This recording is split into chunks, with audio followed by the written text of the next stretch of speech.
우리 함께 하나님 말씀 몽둥하는 시간 갖도록 하겠습니다. 오늘 주신 말씀은 신약 성경 누가복음 18장 1절에서 8절까지의 말씀입니다.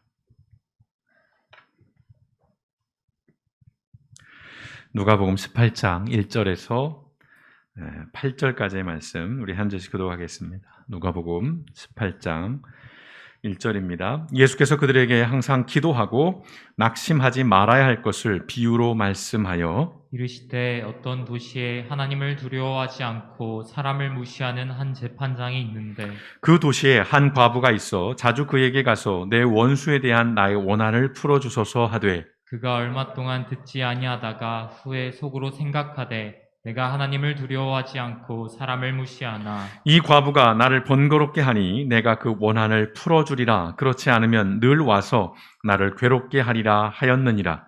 주께서 또 이르시되 불의한 재판장이 말한 것을 들으라. 하물며 하나님께서 그 밤낮 부르짖는 택하신 자들의 원한을 풀어주지 아니하겠느냐.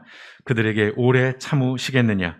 내가 너희에게 이르노니 속히 그 원한을 풀어주시리라. 그러나 인자가 올 때에 세상에서 믿음을 보겠느냐 하시니라. 아멘. 고맙고 감사하신 아버지 하나님, 오늘 다시 한번 하나님 앞에 나아갑니다. 6월의 마지막 주일입니다. 올해도 이렇게 상반기를 하나님 앞에 살아냈습니다. 아버지 하나님 앞에 감사하고 지난 날들 우리를 여기까지 이끌어주신 그 하나님 앞에 찬양과 경배를 올려드리기를 원합니다.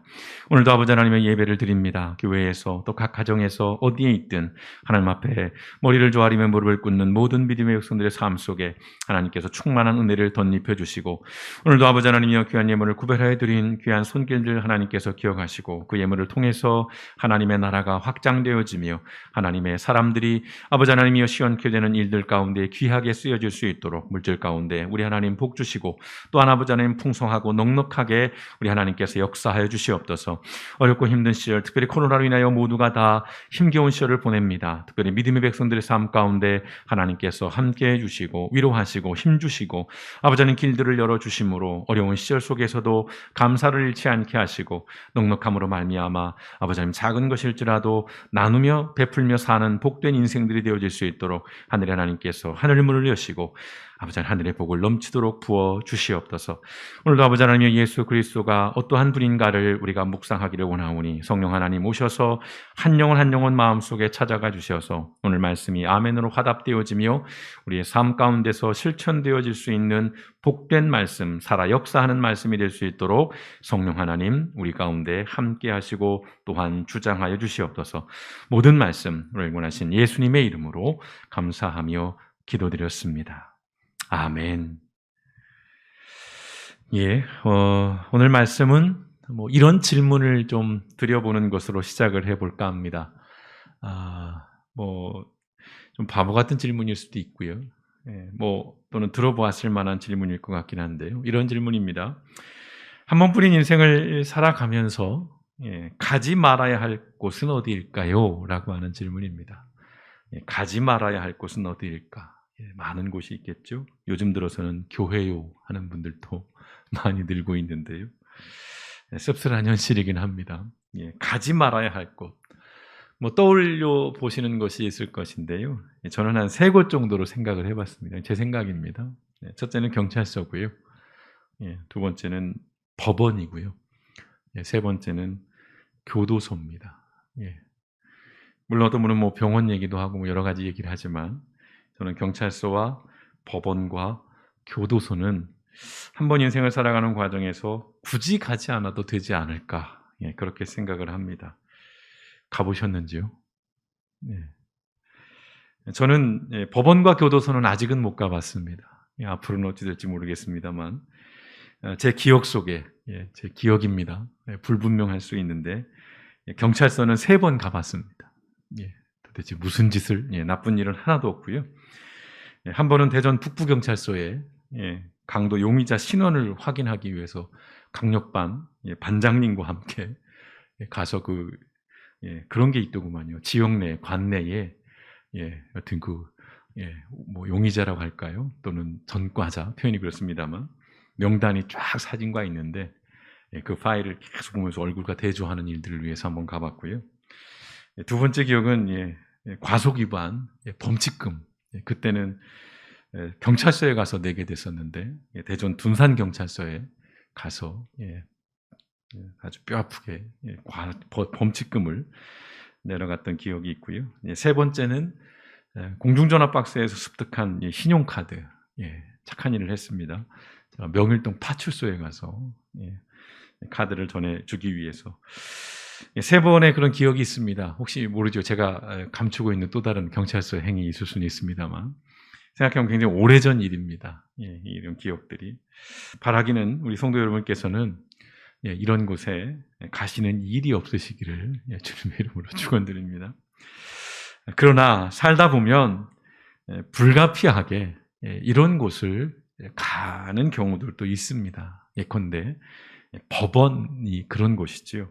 하도 삶이 복잡하고 서로 얽혀 있고 이런저런 송사가 없을 수가 없는 그런 인생이다 보니 어쩔 수 없이 이 법원이라는 곳을 조금 가게 되는 일들이 왕왕 생깁니다만 우리가 흔히 법원 이야기하면 그렇지요. 시시비비를 가려주는 곳 그리고 부당함과 억울함을 풀어주기 위한 이른바 최후의 보루라고 하는 그런 표현을 씁니다. 그러나 가장 공명정대해야 할 이 법원이 더러 부당하고 또 억울한 판결을 내리는 경우들도 자주 보게 됩니다. 우리 현실 속에서. 최근에도요, 이런 뉴스가 있었죠. 13년 동안 진행되어 왔던 일본 강제징용 피해자. 참 우리에게 슬픈 역사고 아픈 과거죠. 그리고 그 피해자들이 여전히 고통 속에 살고 있는 일인데요.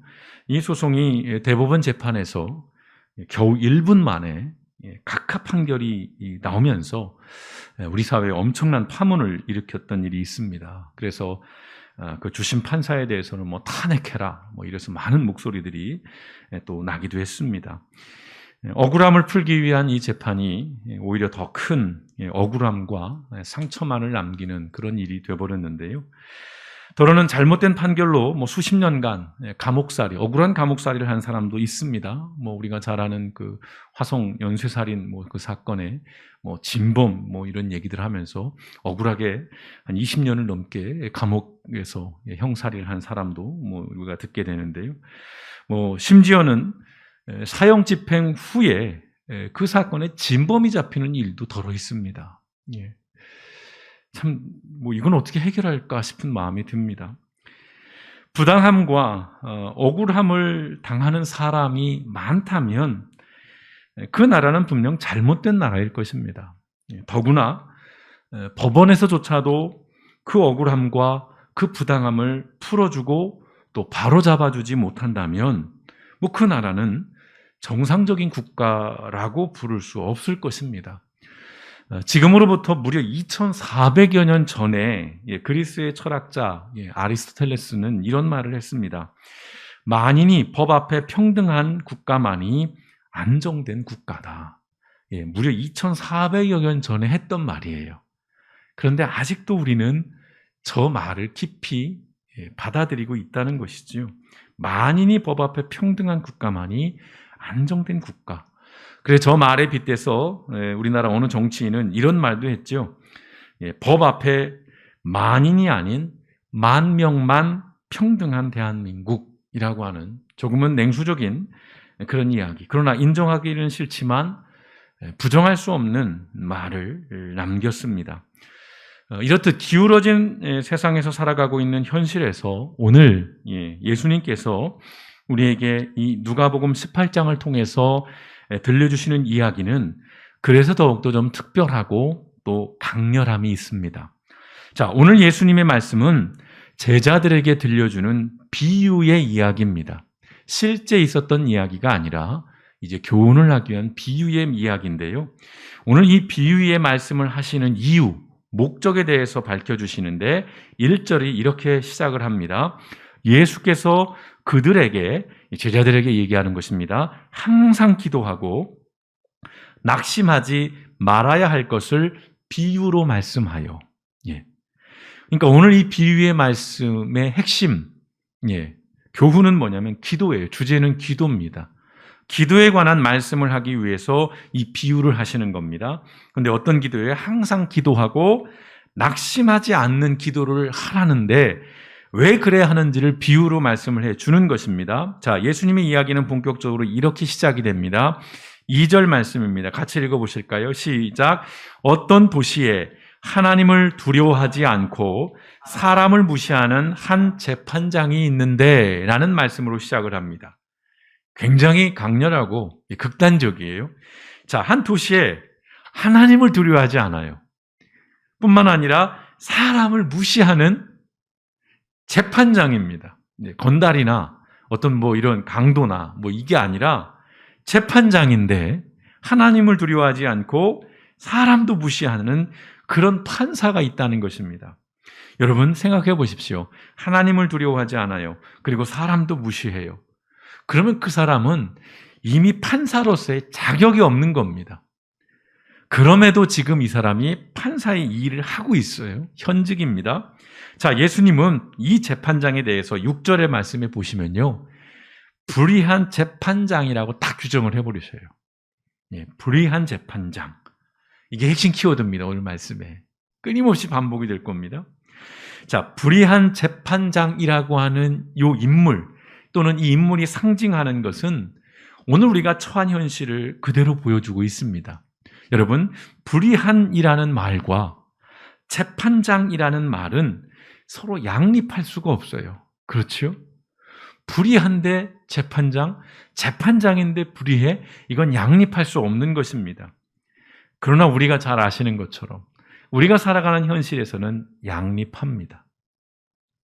우리는 이걸 인정해야 합니다. 자, 성도 여러분, 좀 비관적인 얘기를 좀 드리겠습니다. 예, 세상은 정의롭지 않습니다. 예. 세상은 공정하지도 않고요.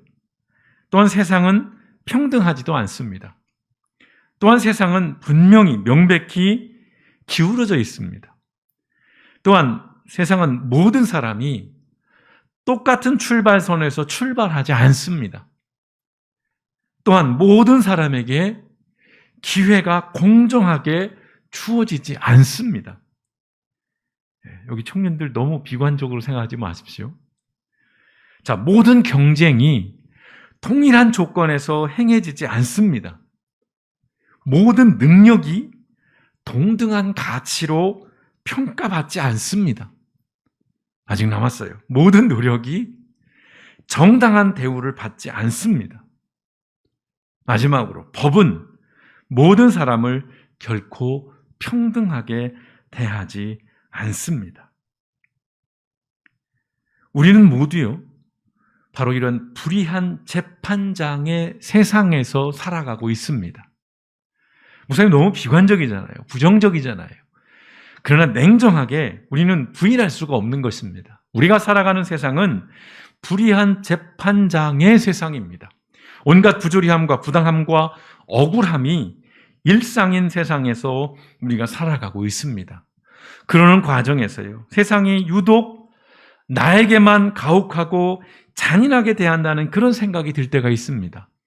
요즘 소위 2030 세대, MZ 세대들 얘기가 많이 나오잖아요. 20대, 30대들이 모든 세대를 통틀어서 가장 높은 스펙을 갖고 있는, 가장 많이 공부하고 가장 많이 노력한 그런 세대들인데, 이전 세대보다 앞으로 가난한 세대가 될 확률이 매우 높다라고 그렇게 분석을 하고 있는, 그래서 2030에 대한 아주 집중들, 특히 정치권에서는 지금 난리도 아닙니다. 2030, MZ세대들에 대한 마음을 잡고 그들과 소통하기 위해서 지금 온갖 정책들이 난무하고 있는데요. 이 2030들이 갖고 있는 마음들이 그거예요. 왜 우리한테만 그래? 우리가 뭘 잘못했어? 근데 또 앞선 세대도 보면 그렇다고 앞선 세대들이 편하게 살았느냐? 아니에요. 생각해 보시면 지금 40대, 50대, 60대 또는 그 이상의 세대들은 어찌 보면 또 다른 차원에서는 더 험난했습니다. 참 이게 어려운 주제예요. 오늘 말씀을 준비하면서도 굉장히 힘들었습니다. 너무너무 힘들게 말씀을 준비를 했는데, 자, 어쨌든 지금 왜 우리에게만 이렇게 가혹하고 왜 우리에게만 이렇게 부당한 대우를 하느냐? 그래서 억울하고 우울하고 화가 난 사람들이 굉장히 많습니다. 특별히 우리 아까 말씀드린 젊은 세대들, 우리가 여기서 얼마나 더 노력을 하고 얼마나 더 애써야 우리가 남들과 같이 살 수 있는지 막 불안해하고 답답해합니다. 그래서 막 주식에 손을 대고 가상화폐, 비트코인이니 막 이런 데 몰빵을 하고 어떻게든 한 방을 노리는 거예요. 노력해서 한 걸음 한 걸음 올라갈 수가 없다는 것이죠. 더 아니면 뭐 이러다 보니까 점점 극단적으로 치닫는 현실들이 커지고 있는데요. 아무리 몸부림치고 아무리 발버둥을 쳐도 달라지지 않고 변하지 않고 또 그런 목소리들을 들어주지 않는 세상에 대해서 막 원망하고 그러다가 이제 절망하는 이러한 일들이 사실 굉장히 많이 있습니다. 여러분, 이것들은요, 결국 이 불의한 재판장의 세상에서 살아가는 삶의 안타까운 현실입니다. 모든 세대들이요. 자, 그럼 우리는 이런 질문을 할 수밖에 없어요. 그렇다면 이제 우리는 어떻게 할까요? 모두가 다 억울해하고 모두가 다 부당하고 우리만 힘들었고라고 말하는 이런 현실에서 우리가 어떻게 해야 될까요? 그래서 어떤 사람들은 현실을 비관하죠. 그리고 절망합니다.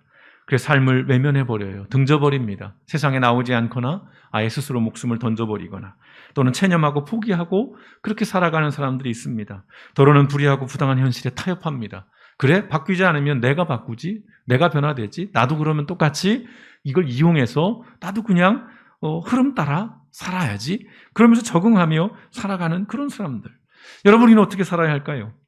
이런 참 까다롭고 어려운 이 현실적인 질문에 대한 대답을 오늘 이 말씀 속에서 좀 우리가 찾아보려고 합니다.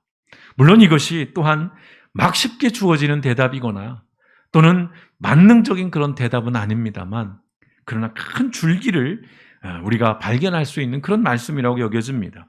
자, 오늘 다시 말씀드립니다. 예수님의 이야기 속에는 하나님을 두려워하지 않고 사람을 무시하는 불의한 재판장만큼이나 극단적인 인물이 또 한 명이 등장합니다. 한 과부예요. 3절 말씀 같이 보실까요? 시작. 그 도시에 한 과부가 있어 자주 그에게 가서 내 원수에 대한 나의 원한을 풀어주소서 하되. 그림을 그려보십시오. 자, 그 도시에 재판장이 있는데 이제 한 과부가 있습니다. 이 과부가 이제 그 재판장에게 가서 내 원수에 대한 나의 원한을 풀어달라는 이야기를 청원을 하는 것입니다. 근데 오늘 말씀에서는 이 과부가 당한 억울한 일의 구체적인 내용은 알 수 없어요. 돈을 뺏겼는지 땅을 뺏겼는지 아니면 무슨 폭력을 당했는지 아니면 뭐 어떤 명예훼손을 당했는지는 알 수 없습니다. 다만 그 억울함이 얼마나 컸는지는 짐작해 볼 수 있습니다. 어떻게 해요? 이 과부는 자주예요. 불의한 재판장을 찾아가서 자신의 억울함을 호소합니다. 아니, 그 자주라는 말이 뭐게요? 그걸로 이 사람이 얼마나 억울한지를 우리가 알 수 있어요? 우리 시대에서는 잘 모를 수 있지만 수없이 말씀드렸죠. 과부에 대한 성경적 배경, 이 시대의 과부가 어떤 존재인지 여러분 수없이 말씀을 드렸을 겁니다. 그 시대적 배경에서 본다면 지금 자주 이 재판장에 찾아가서 억울함을 호소하는 이 과부의 행동은 무모한 짓입니다. 미련한 짓이에요. 그 사회에서 가장 보호받지 못하고요. 가장 존중받지 못하는 과부였습니다. 아무도 거들떠보지 않아요. 아무도 신경 쓰지 않는 존재입니다. 가장 힘이 없어요. 경제적으로도 가장 밑바닥에 있는 존재입니다. 그래서 부당함과 억울함이 일상이에요, 이 사람은요. 그러나 누구도 그러한 삶에 대해서 관심을 두지 않는 존재입니다. 그러나 여러분 아시는 것처럼 구약에서는 이미 하나님께서 과부, 어린 아이들, 나그네 또는 외국인들, 이방인들 니네 보호해라. 그들에게 폭력을 행하지 마라. 이미 수없이 말씀했지만 현실은 여전히 그렇지 않았다는 것입니다. 자, 그런데 이 사람이 갖고 있는 상황도 극단적인데 이 사람이 상대해야 할 그 재판장은 어떤 사람이었다고요? 하나님도 두려워하지 않고 사람도 무시하는 예수님이 표현하기를 불의한 재판장이에요. 그 재판장에게 억울함을 호소하는 이 과부의 절규가 과연 가당키나 한 것이며 이 재판장이 듣기나 하겠냔 말이에요. 당연히 이 불의한 재판장은 이 과부의 탄원과 탄식을 무시합니다. 외면합니다. 어찌 보면 당연한 거예요. 설령 의로운 재판장이라 할지라도 쉽지 않은 일이었을 겁니다. 그런데요, 이 과부가 오늘 말씀을 보시면 재판장에 가서 원한을 풀어달라고 합니다. 원한을. 우리 성경엔 이렇게 돼 있어요. 원한이라는 거 사전적인 의미, 억울하고 원통한 일을 당하여 원망과 한이 응어리진 마음. 여러분에게도 그 어떤 원한이 있으신지요? 원한이라고 표현을 해요. 그래서 우리가 볼 때는 이 과부가 그저 개인적인 억울함을 호소하는, 자기 입장에서 자기에게 이익을 얻기 위한, 유익을 얻기 위한 차원에서 이기적인 마음을 가지고 이 억울함을 호소하는 것처럼 우리가 느껴집니다마는, 보다 더 원어에 가까운 성경의 번역들, 일단 영어 성격을 보신다면 이 원한이라고 하는 단어는 이런 단어로 번역되어 있습니다. justice예요. 정의입니다. 다시 말씀드리면 이 과부는요, 그저 자기의 개인적인 원한에 대해서 억울함을 호소하는 것이 아니라 정의에 대해서 호소를 하고 있는 겁니다. 마땅히 받아야 하는 법적인 권리를 주장하고 있는 것입니다. 과부는 주장할 수 없어. 경제력이 없는 사람은 법의 보호를 받을 수 없어. 정당하게 돈을 내지 않으면 변호 안 해줄 거야. 아니죠. 누구나, 모든 사람은 마땅히 법적인 권리가 있는데, 지금 이 과부는요, 원한이 아니라 정의를, 마땅히 받아야 하는 법적인 권리를 주장하고 있는 것입니다. 근데 이 불의한 재판장만이 아니라 이렇게 넓게 생각을 해보시면 이 과부의 모습을 옆에서 지켜보는 사람들, 특별히 이 정의를 구하고 있는 이 과부의 행동을 아마 주변의 사람들도 비웃고 무시했을 거예요. 보잘것없는 과부잖아요. 야, 니까 것 주제에 무려 정의를 호소하는 그것에 아마 어이없어 했을 거예요. 참 무모하다. 야, 그게 되겠니? 참 순진하다, 너. 그런데요, 놀랍게도 이 불의한 재판장은요, 정의를 호소하는 이 과부의 요청을 들어줍니다. 여기만 봐서는 해피엔딩 같은데, 다만 그 이유가 어이가 없어요. 4절에서 5절 말씀 같이 한번 읽어보시겠습니다. 시작.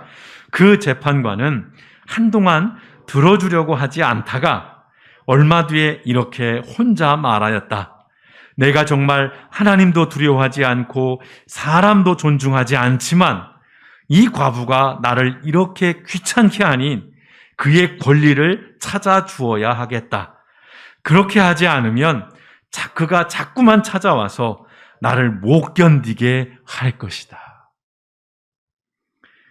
여러분, 오늘 이 말씀에 이 재판장의 이야기를 눈을 씻고 찾아봐도요, 여기에는 재판장으로서의 자신의 의무 또는 어떤 자신의 책임 또는 재판장으로서의 자기의 어떤 사명 하나도 없어요.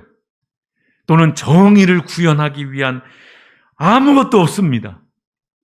이 불의한 재판장이 그 과부의 정의를 호소하는 그 목소리를 들어준 이유는 딱 하나입니다. 귀찮아서. 자기가 귀찮은 거예요. 자기가 번거롭고 성가신 겁니다. 이 재판장의 마음에는 여전히 정의나 무슨 권리나 정당함이나 공의나 뭐 인도주의나 또는 뭐 인권이나 아무것도 없어요. 여러분, 불의한 재판장의 세상은요, 이처럼 어이가 없는 겁니다. 우리가 사는 세상은 이렇게 어이가 없어요. 자, 이 비유의 말씀을 해가시면서 예수님께서 이렇게 말씀을 이어가시지요. 6절에서 8절 말씀 같이 읽어보겠습니다. 시작. 주께서 또 이르시되 불의한 재판장이 말한 것을 들으라. 하물며 하나님께서 그 밤낮 부르짖는 택하신 자들의 원한을 풀어주지 아니하시겠느냐? 그들에게 오래 참으시겠느냐? 내가 너희에게 이르노니 속히 그 원한을 풀어주리시리라. 그러나 인자가 올 때에 세상에서 믿음을 보겠느냐 하시니라. 아멘. 자, 불의한 재판장이 말한 거 잘 들어봐. 그 불의한 재판장도 다른 거 다 떠나서 거창하고 거룩한 경건한 뭐 이런 거 다 떠나서 그냥 지가 귀찮아서 지가 성가셔서라도 그 과부의 말을 들어줬잖아. 하물며 하나님께서 그 밤낮 부르짖는 택하신 자들의 원한을 풀어주지 않겠느냐? 오랫동안 내버려 두시겠느냐? 아니라는 거예요. 속히 그 원한을 풀어주겠다는 거예요. 자, 이 말씀을 근거로 흔히 이 말씀을 가지고 설교를 하거나 묵상할 때 결론은 이겁니다. 그래, 맞다.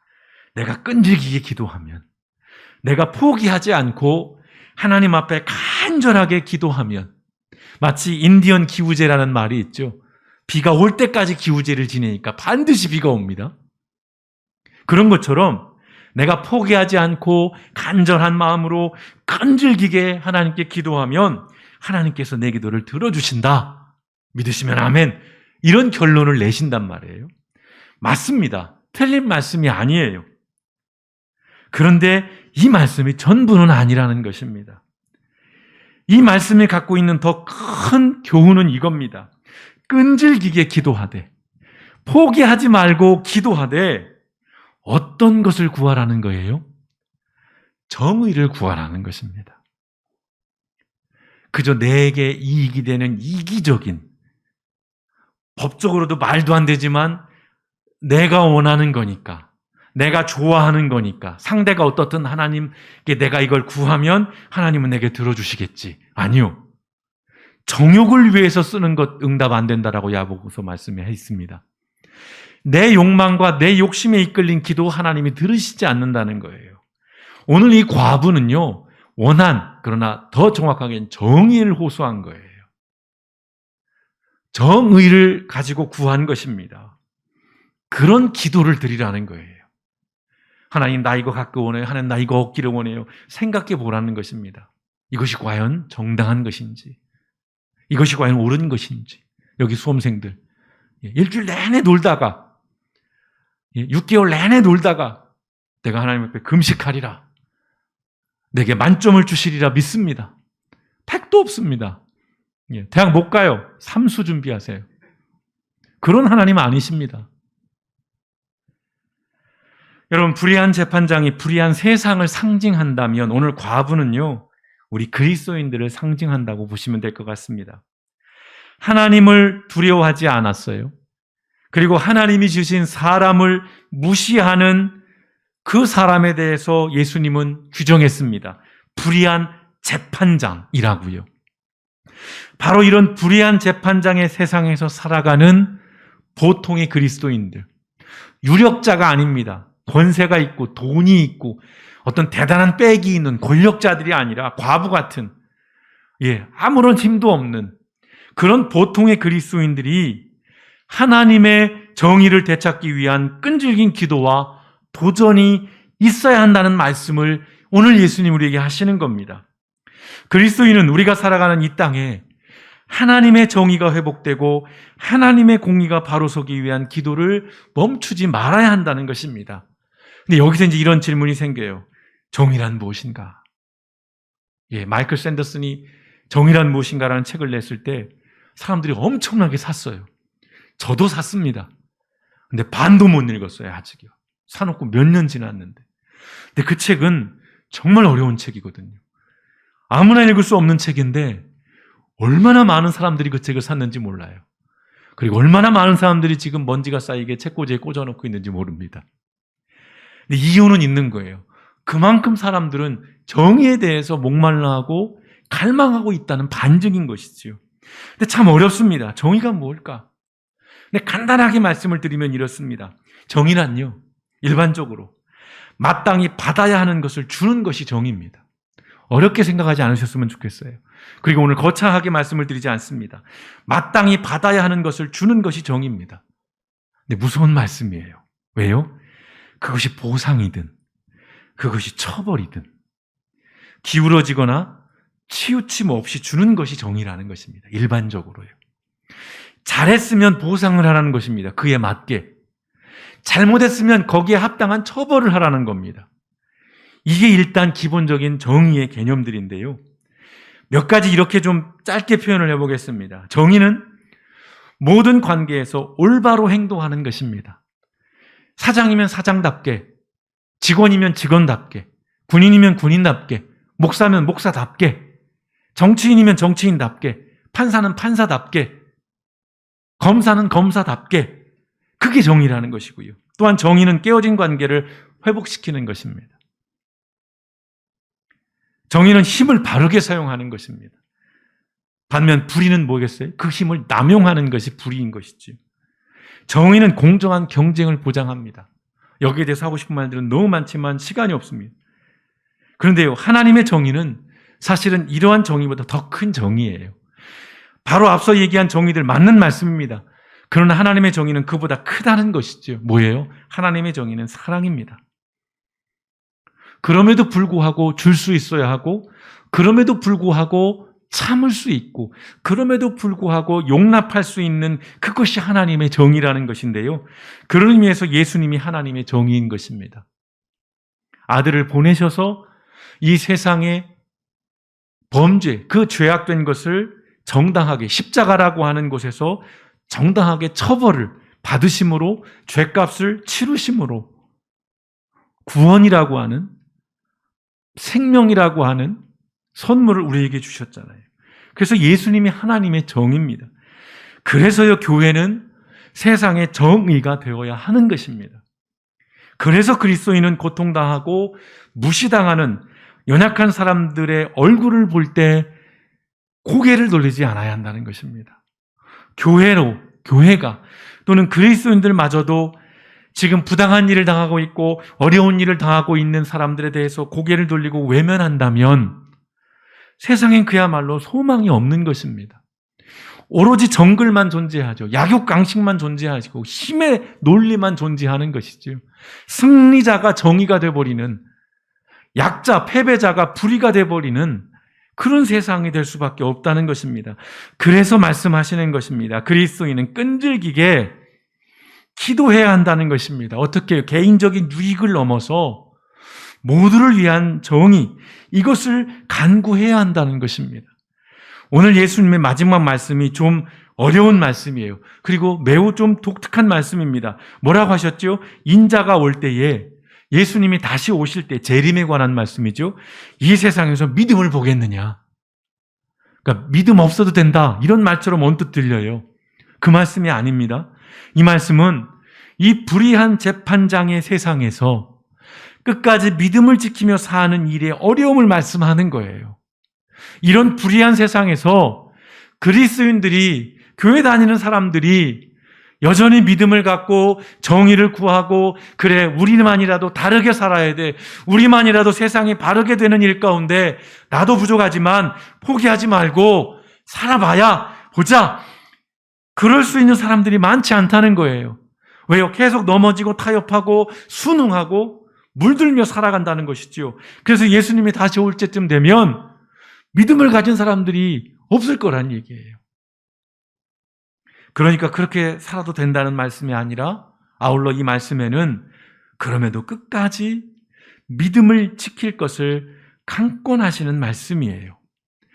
믿음을 지킨다는 것은 이 불의한 재판장의 세상에서요, 하나님의 정의를 구하고 도전하는 일을 멈추지 않는 것입니다. 그게 믿음을 지킨다는 것입니다. 불의한 재판장의 세상이 너무나도 견고하고 강력할지라도 여러분 기억하십시오. 하나님의 정의로 반드시 심판받을 것입니다. 왜요? 하나님은 올바르고, 하나님은 공평하고, 하나님은 정의로운 분이시기 때문에 그렇습니다. 물론 이게 동의가 잘 안 되실 거예요. 왜요?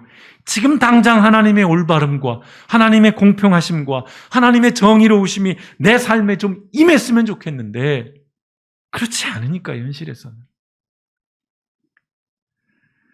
요즘 모두가 앞서 말씀드렸듯이 정의와 공정을 이야기하고 있습니다. 예컨대 정치인들은 정의와 공정을 자기들이 선점하기 위해서 정의롭지도 공정하지도 못한 일을 아무렇지도 않게 행하고 있어요. 또 어떤 사람들은 저마다의 이익과 유익에 따른 정의와 공정을 이야기합니다. 내 기준인 거예요. 내게 유리하고 내게 유익하면 그게 정의예요. 그게 공정이에요. 나한테 불리하면 그것은 부당함이라고 얘기하고 불이라고 얘기를 한다는 것입니다. 또 어떤 이들은 이 잘못된 언론들에 휘둘려서 요즘 유행하는 말이지요. 선택적 정의, 선택적 공정에 빠져서 그야말로 정의롭지도 공정하지도 못한 분노들을 막 쏟아내고 있습니다. 성도 여러분, 정의는 이제 이렇습니다. 하나님을 두려워하는 것이 정의이고요. 하나님이 주신 사람을 귀하게 여기는 것이 정의입니다. 이것으로부터 시작을 합니다. 예수님이 오늘 비유의 말씀에서 불의한 재판장이라고 규정한 이유는 딴 게 없습니다. 먼저 그가 하나님을 두려워하지 않았기 때문에 불의한 사람이었고요. 하나님이 지으신 사람을 무시했기 때문에 그는 불의한 재판장이 된 것입니다. 정의란 무엇인가 학자들이 수없이 많은 이만큼 두꺼운 책으로 아무리 많은 얘기를 써낼지라도요, 다 소용없습니다. 오늘 이것만 기억하십시오. 정의는 하나님을 두려워하고 하나님이 주신 사람을 귀하게 여기는 것으로부터 시작이 되는 것입니다. 그렇지 않을 때 그 모든 것은 다 불의라는 것입니다. 그래서 우리가 예수님을 따라 살아야 한다는 것입니다. 왜요? 예수님은 하나님을 두려워했어요. 두려워했다는 것이 무서워 벌벌 떨었다는 것이 아닙니다. 하나님 앞에서 하나님의 말씀에 따라 살았다는 것이에요. 그리고 하나님의 사람들을 어느 누구도 무시하지 않았어요. 지난주 겸손에 대한 말씀을 드렸잖아요. 어린아이든 장애인이든 그가 죄인이든 하나님은 모든 사람들을 귀하게 여겼습니다. 하찮게 함부로 하지 않았다는 것입니다. 그래서 그게 정의인 거예요. 그래서 예수님이 하나님의 정의인 것입니다. 그래서 오늘 이 말씀을 마지막으로 또 드릴 수밖에 없습니다. 올 연말의 마지막 예배 때 드릴 말씀이라고 누누이 말씀을 드렸습니다. 미가서 6장 8절의 말씀. 이 말씀 하셔야 됩니다, 이제는. 같이 읽어보실까요? 시작. 사람아, 주께서 선한 것이 무엇임을 내게 보이셨나니 여호와께서 내게 구하시는 것은 오직 정의를 행하며 인자를 사랑하며 겸손하게 내 하나님과 함께 행하는 것이 아니냐. 여러분, 이게 정의입니다. 사랑하는 성도 여러분, 믿음을 가지고 하나님께서 부르시는 그날까지요. 언제 우리가 하나님 앞에 설지는 모르겠습니다. 이 기울어진 세상, 이 불의한 재판장의 세상에서 우리가 포기하지 말고요.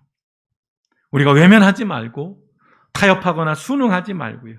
그렇다고 완전함을 말씀드리는 것은 아닙니다. 우리도 늘 불의하고 비겁하지만 그러나 마음 한구석에서는 하나님의 정의와 하나님의 공의가 우리가 사는 이 땅 가운데 회복되기를 오늘 처음 예수님이 비유로 말씀하실 때 쓰셨던 그 표현처럼 항상 기도하고 낙심하지 않으시기를 주님의 이름으로 축원드립니다.